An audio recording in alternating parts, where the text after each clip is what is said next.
ते जिवंत नसल्याची आणि चंद्रपूरच्या जेलमध्ये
माईक तुम्हीच पकडा.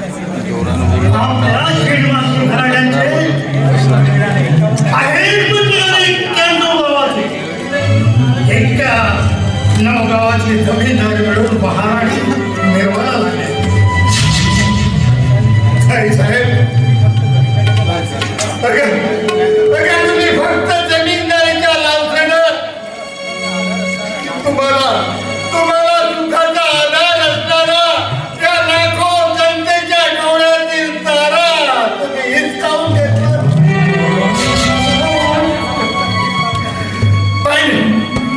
पण लक्ष्मीबाई तू लक्षात ठेव, हा समाज तुला केव्हाही मागचा जात नाही. आता कळलंय मला आज लक्ष्मीबाई लालची आणि कौकी आहे. आपल्या पौला समन भाषणाव चौकी बघून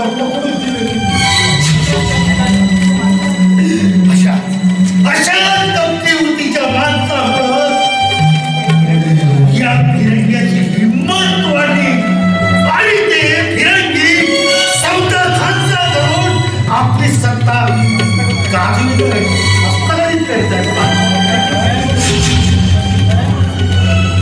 अगदी खरं आहे वेळेची.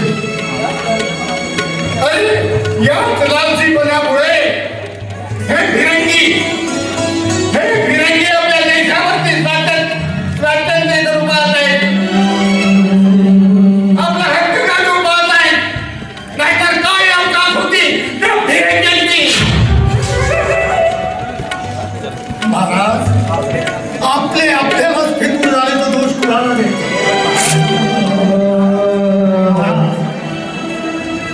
आता आपण काय करायचं?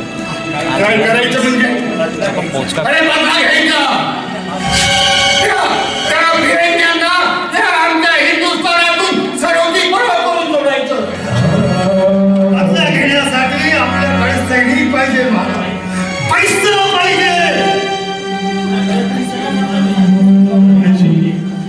बरेच तू एवढ्याच विसरलास? अरे आपल्या बाबूरावांनी काय सांगितलं होतं ते एवढ्याच विसरलं? नाही विसरलो महाराज, आणि त्यांचे शब्द मी कधीही विसरला. पण निदान या वेळेतही आपल्याला शेणा उभी करता येणार नाही, कारण शेणा उभी करण्यासाठी पैसा आणि म्हणून पल्लीची 24 गावची जमीनदारी आणि आपल्या अडपल्लीच्या 67 गावाची जमीनदारी लक्ष्मीबाईला बहाल केली त्या फिरंग्याने. आणि आता कोणती जमलो शिराव बिराव म्हणून आपल्या वीर बाबूरावा फाशी देताना सभोवतालचे लोक गोळाले आणि एकदाच नाही तर 3-3दा त्यांनी फाशी दिली. आणि सर्वांना ताकीद देण्यात आली तर कोणी तर महाराज तुमची गप्प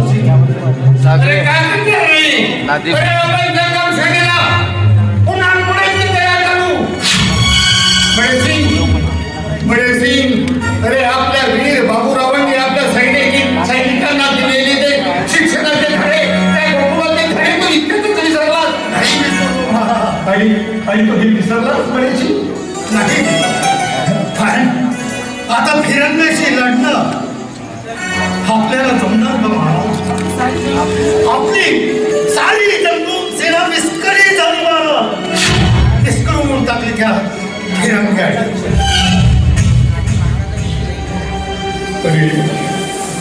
अरे आपल्या महाराजांनी जे काही सांगितलं होतं ते एवढ्याच विसरलं. अरे विसरला तो संदेश.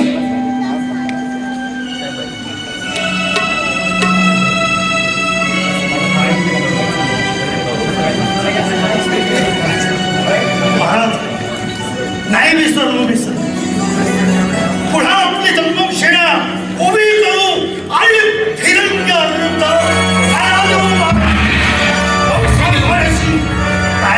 अरे अवश्य देऊ. आपल्या जगम सेनेला पुन्हा तयार करू, शिक्षणाचे धडे देऊ.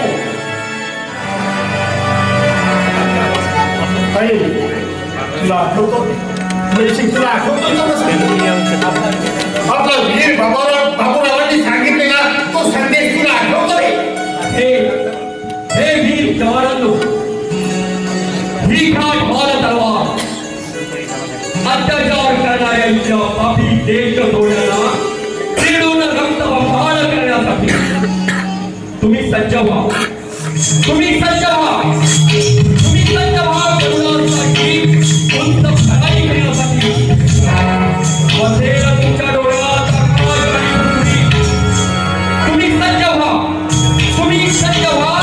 मातृभूमीला भारत देशाचा दोष टाकून बंधन मुक्त करण्यासाठी तुम्ही सज्ज व्हा. तुम्ही सज्ज व्हा.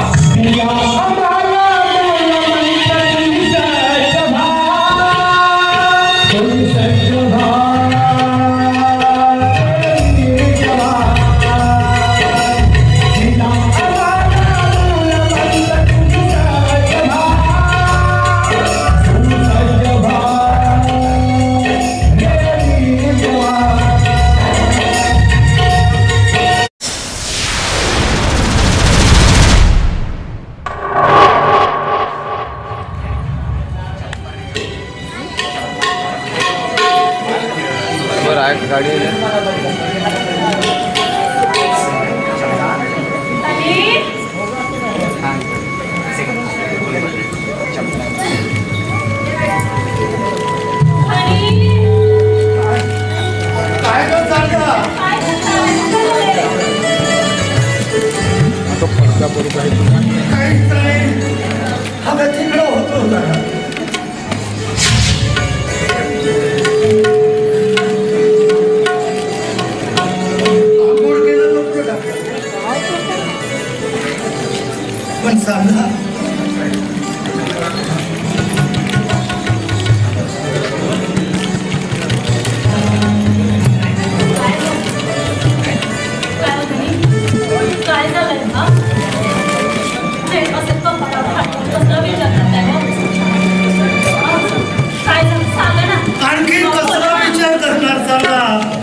दोन काय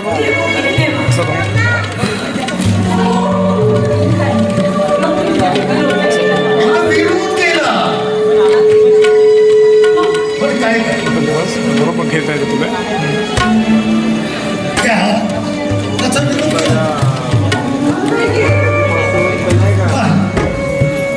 त्याला हे सर्व कर्जदार साक्षीदार त्याचे कर्ज पुरावे आणि ते माझ्याकडून साक्षीदार आणि साक्ष दिलं तर हा म्हणजे आम्हाला कर्ज देणार म्हणजे सगळे त्याच्या बाजूने आमच्याकडून कोणी पण बोलत नाही हो चालेल आता मला काही समजत नाही त्याने मला बोलावलं मी समजलो असंच बोलत असेल तू काय म्हणाला ए म्हणिया कर्ज दे नाही तर तुझ्या घरावून नांदूर फिरवी तुझ्या जमिनी रक्कम चालते तुझी बहिणी घेऊन जाईल सारखं पण कसं होणार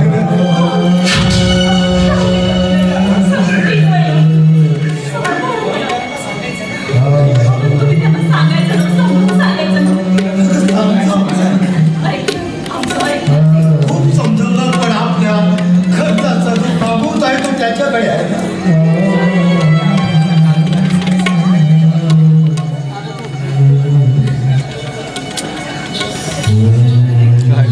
दिमाग का बोलशील बाई आपण बोलला तर म्हणजे खराब होते मला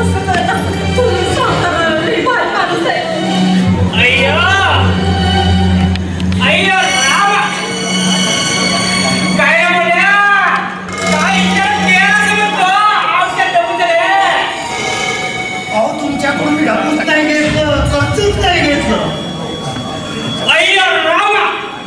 म्हणजे मी कोणतं बोलतो असं म्हणायची की रे पण तू खोटंच बोलता शाहकाने अय्यो राम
सावकार मला 8 ते 10 दिवसाची मोहलत द्या.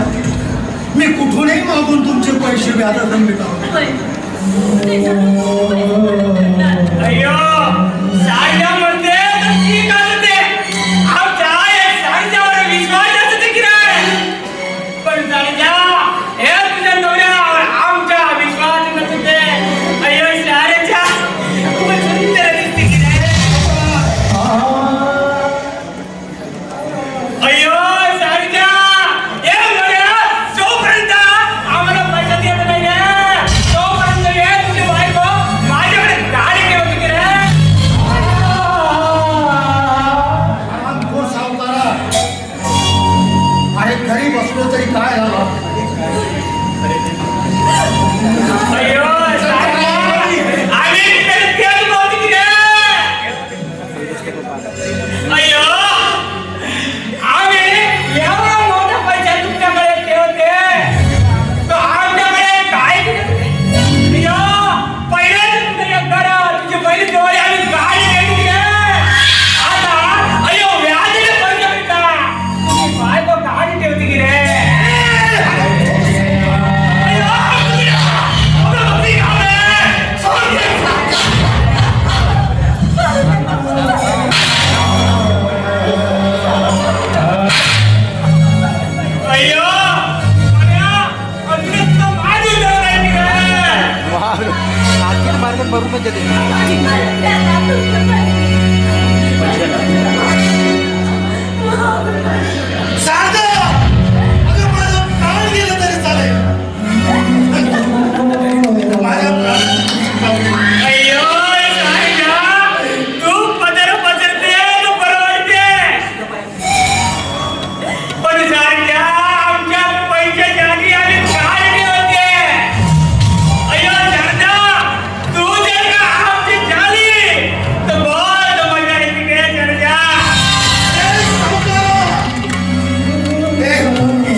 आपल्याला मी आलो ते मुद्द्याचं बोलायला. इथे कुणाची ताटकळत वाट बघत बसायला नाही. आणि हो, दुसरी गोष्ट, आपण बोललेली गोष्ट ऐकायला आणि समजायला जरी सोपी असली तरी ते अशक्य आहे. काय दिदी, मी काही चुकीचं तर बोलत नाही ना? माझंही तेच म्हणणं आहे राजमशाह. आपण जर असे बंड करत राहिलो ना तर ते आपल्याच जिवारी आहे. शिवाय पाण्यातील माशाने मगरीशी बरी करायचे म्हटले तर जीव माशाचाच आहे ना. शिवाय आपल्याला माहितच आहे, चंदागड सारख्या बलाढ्य राजाचे कोण राजे इकडे गुलाब झाले ते आपल्या सर्वांना ज्ञात आहेत. हे सगळं माहिती आहे मला.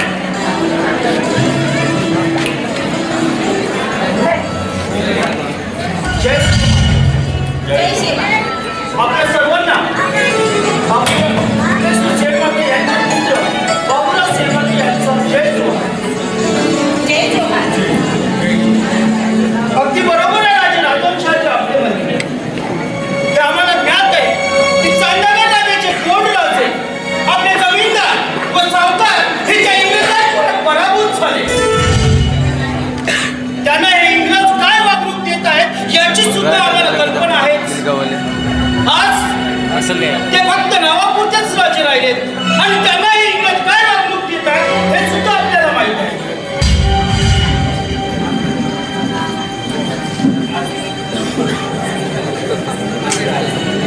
आज ते राजे तर जिवंत आहेत ना?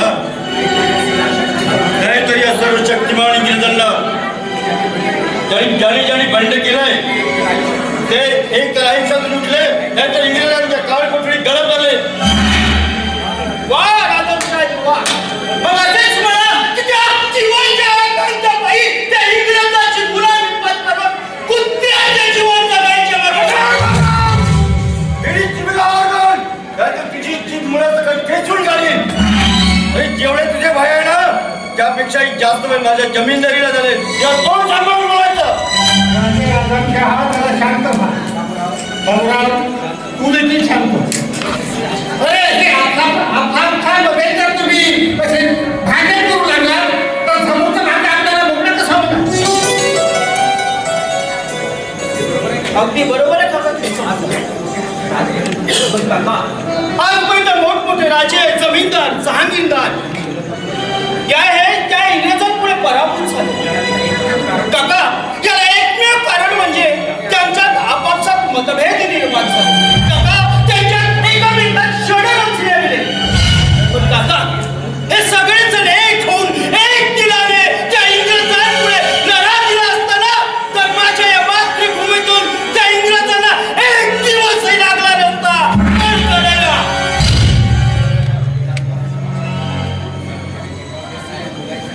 व्यंकटराव, या फक्त बोलायच्या बात आहे. मोठमोठ्या शब्दाच्या वर्गणे केलेल्या आकाशाला पांघरून घालता येत नाही. तेव्हा माझं ऐका. हलकीच्या वर्गणे करी बसण्यापेक्षा त्या सर्व शक्तिमान इंग्रजांनी शरण जाऊन त्यांनी दिलेले जमिनीचे राजे म्हणून स्वीकारतो करा. बाकी आपली मर्जी. येतोय मी. तुला त्या इंग्रजांच्या भाकर मुद्द्यावरचा कुत्राचं म्हणून जगायचं असेल ना तर खुशाल जग. बाबूराव, शांत हो, शांत हो. जरा जमा नाही.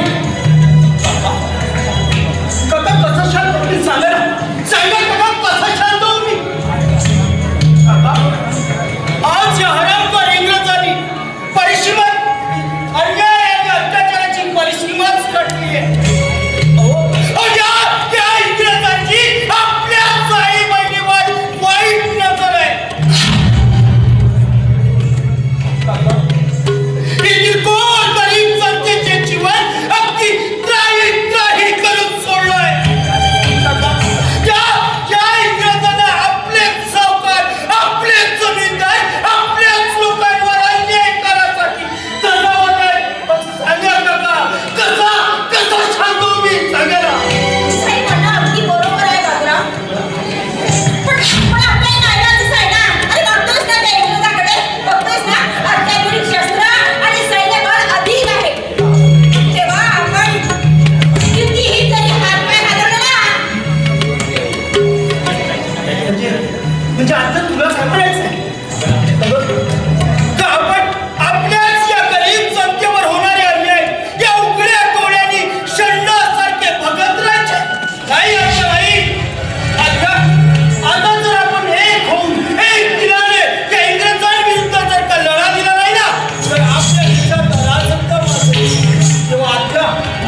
आणि या बाबूरावने माझ्या या मातृभूमीला या इंग्रजांच्या चाचातून मुक्त करण्याचा प्राण केलाय का?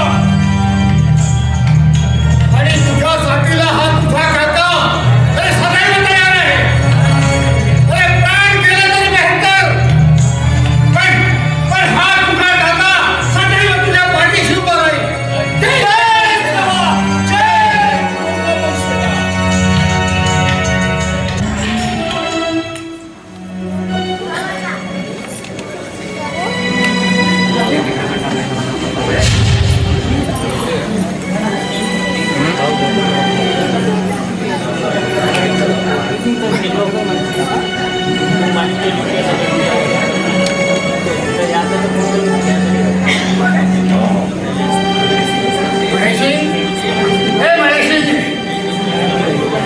कोण आहे? राजे आपण आणि या घरी नाटक संपल्यामुळे फोन करून आणाले तुम्ही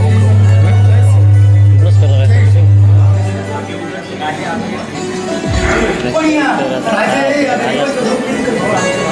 अहो आमचे भाग्यवंत राजे आपल्यासारखे राजे आमचं खूप निघाले सांगा बाहेर ये अगं बाहेर ये. आपल्या घरात कोण आले? अरे देव आले, राजे आले. आपल्या घरात देवच आले. काय राजासाठी पाणी बसा कशाला आपणच त्रास घेतला. म्हणायचं सांगावून पाठवलं असतं तर मी धावत आलो तरी यात कसला त्रास.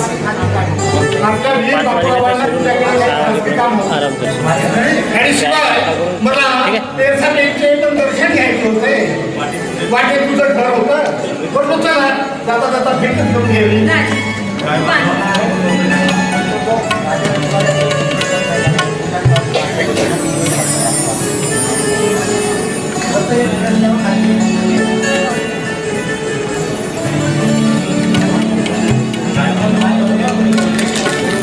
काय बाबूराव मी जे आता बोललो ते बरोबर आहे ना?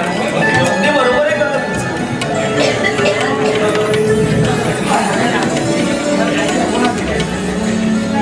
अय्यो मर्या अरे मने सिंग अरे कुठं मिळालं समज तुम्ही? ए रमैया इथं मी सांगता कोण सावकार रमैया राम राम अय्यो राजे वेंकट राव आपण इकडे कुठे म्हणतो तुम्ही? अय्यो हो कोण म्हणतो तुम्ही? अय्यो याला काही माय पार नाही नुसता मुझे जाय तू यांना ओळखलं नाही? अय्यो राम मोलमपल्लीचे सुभेदार जे आहेत ना उल्लेसू महाराज त्यांचे धाकटे पुत्र हे वीर बाबूराव आहेत. अय्यो काय म्हणाले तुम्ही आता रावा? मोल पडीचे जमीनदार अय्यो तो कसं जमीनदार अय्यो तो नुस बिगर जोडा अय्यो रावा आवाज मोठे करायचे काम नाही. अय्यो अरे त्या बापाने द्याग मिळवण्यासाठी त्या जिल्ह्याच्या पोरीच्या लग्नाचा दंड भरण्याकरता 5,000 रुपयाचा कर्ज घेतलं की रे जमीनदारावर. अय्यो अय्यो ते आजीला परत नाही केलं की रे. अय्यो तो कचरा जमीनदार रे तो नुसता कंगाल बेकार जोड.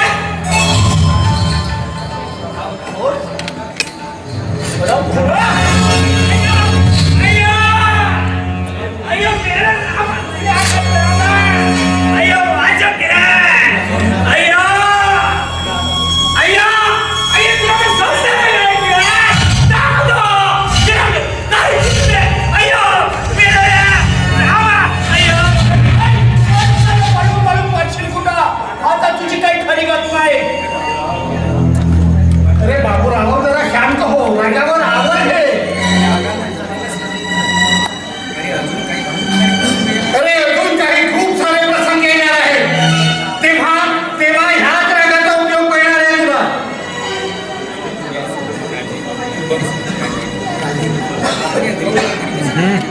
राजे या गरीबाच्या झोपडी कसं काय येणार? बळेसिंग